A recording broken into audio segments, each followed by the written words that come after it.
I was just his new assistant. But he changed everything. Sparkles. I never imagined that the biggest mistake in my life would lead me directly into the arms of the man who would change everything for me.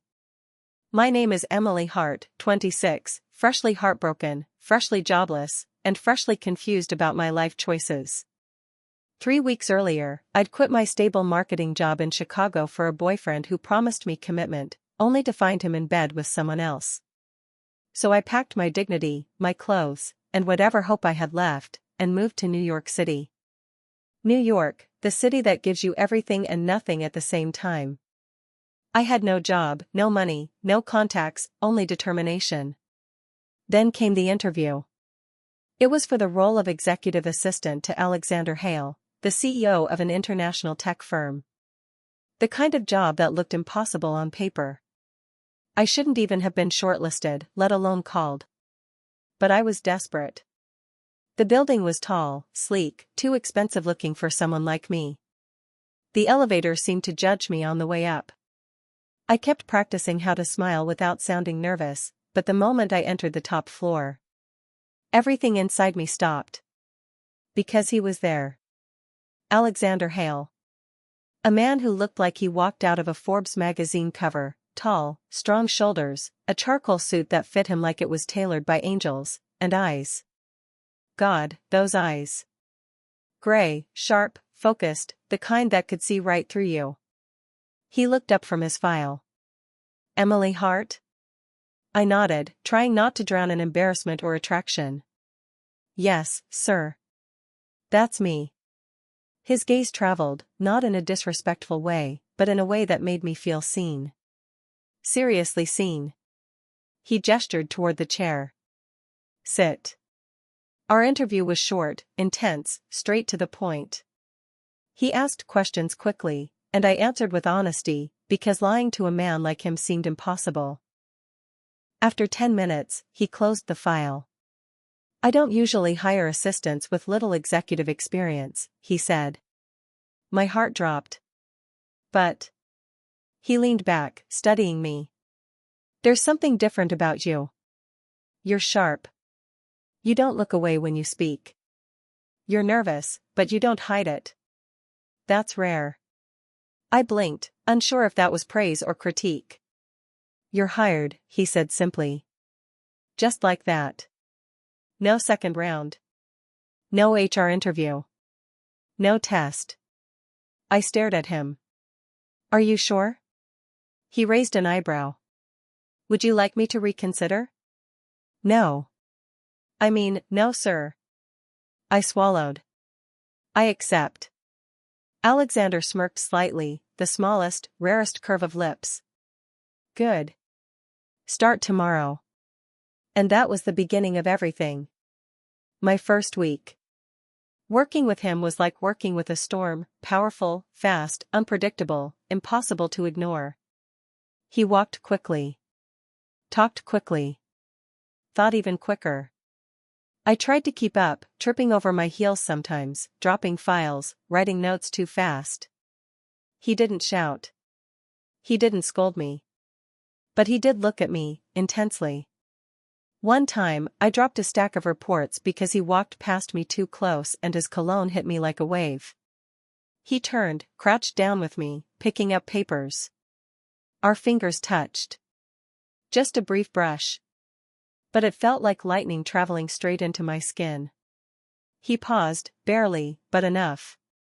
Careful, Emily, he said softly, not like a boss, but like a man fighting something inside himself. I nodded. Yes, sorry. But he didn't move his hand immediately. Neither did I. Then he cleared his throat and stood. Meeting room. Bring the file. But the way he avoided my eyes told me something was shifting. The tension only grew. Late nights at the office became normal. I stayed to help him finish presentations, answer emails, sort through contracts. One night, around 10 p.m., I brought him coffee. He was sitting at his desk, jacket off, shirt sleeves rolled up, tie loosened, looking tired but unfairly handsome. You should go home, he said without looking up. You should too, I replied before thinking. He looked up, surprised, and something warm flickered in his eyes. I can't, he said. Too much work. I'll stay, I said softly. I won't leave you alone. The room fell silent. He stood slowly, walked toward me, stopping close, too close, staring at me like I was something he wasn't allowed to want. Emily, he said, voice low. You're making it very hard for me to be your boss. My heart jumped. What do you mean? He stepped closer, not touching me, but just close enough that I could feel the heat of his body. I notice you, he whispered. More than I should. I swallowed, my breath catching. I notice you too. His jaw tightened. This can't happen. I know. But neither of us moved. Neither of us breathed. We stood in that dangerous closeness, hearts beating too loud, until the phone rang and broke the moment. We stepped back quickly. But the damage was done. We'd crossed a line, silently. The accident. 2 weeks later, everything changed again. We were leaving the office late at night, walking to the parking garage. I was carrying his laptop bag because he insisted on finishing a call. It was raining. I didn't see the slippery patch on the concrete until it was too late. My heel slid. I fell forward. Alexander dropped everything and caught me just in time, arms wrapped tight around me, my body pressed against his. Are you okay? He whispered, breath warm against my hair. I think so. He didn't let go. His hands held my waist firmly, protectively. My palms rested on his chest, feeling the steady thump of his heartbeat.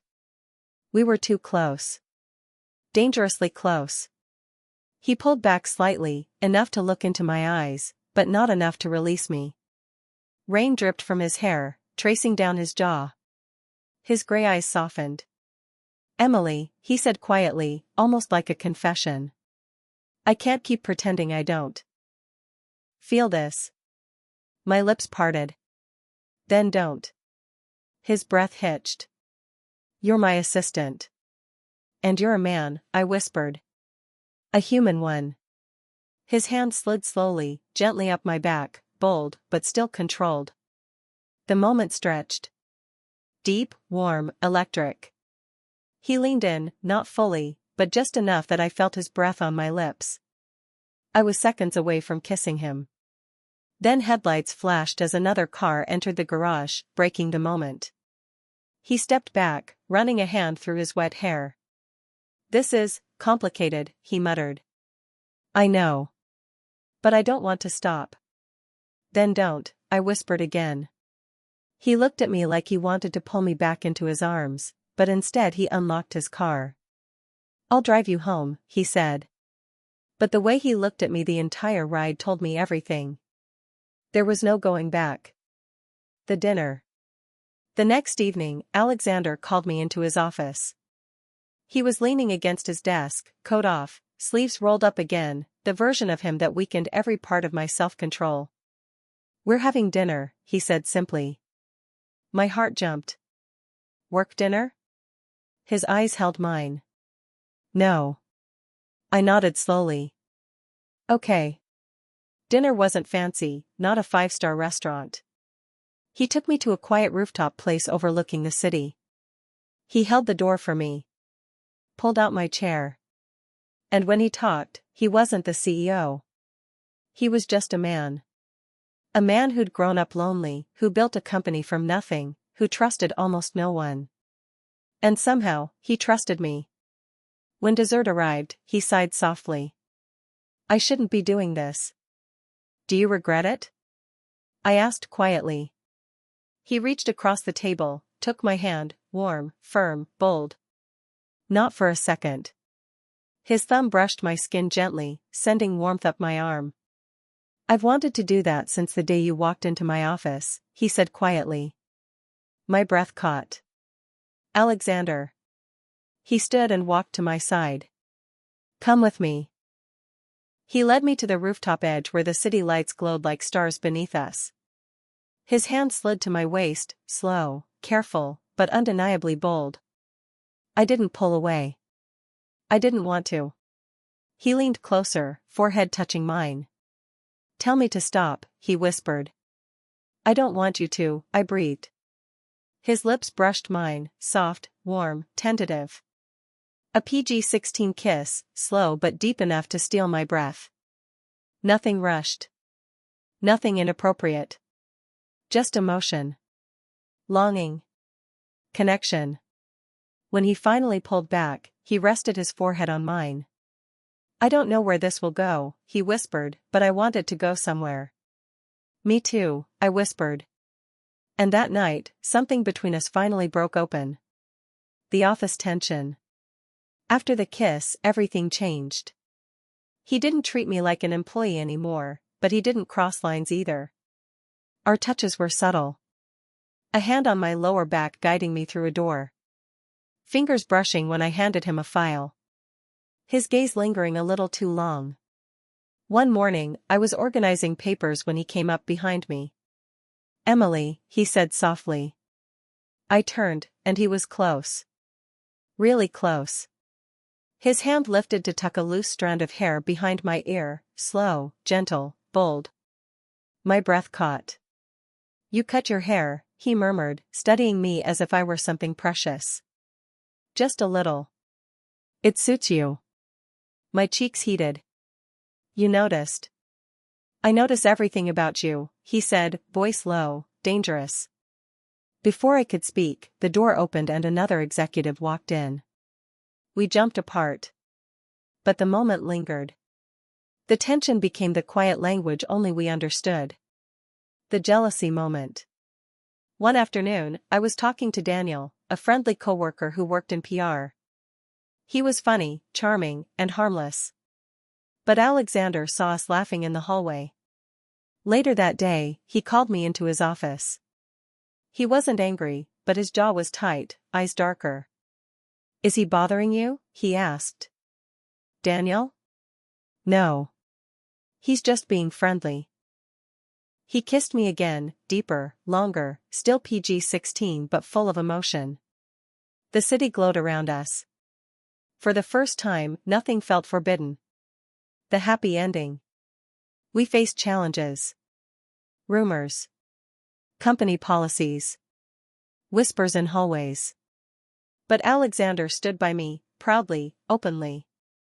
3 months later, during a late-night walk in Central Park, he stopped suddenly. Emily, he said softly. I don't want this to be temporary. My breath caught. What do you mean? He took my hands, holding them gently. I want you beside me. Not as my assistant. Not as something hidden. As someone I'm building a life with. Tears filled my eyes. Are you sure? I whispered. He smiled, a rare, beautiful smile. I've never been more sure of anything. He pulled me into a warm, deep embrace, kissing my forehead gently, the most romantic, tender moment of my life. And just like that, the girl who had arrived in New York with nothing found everything she'd ever wanted. Love. Respect. A future. With the man who saw her, truly saw her, from the very beginning.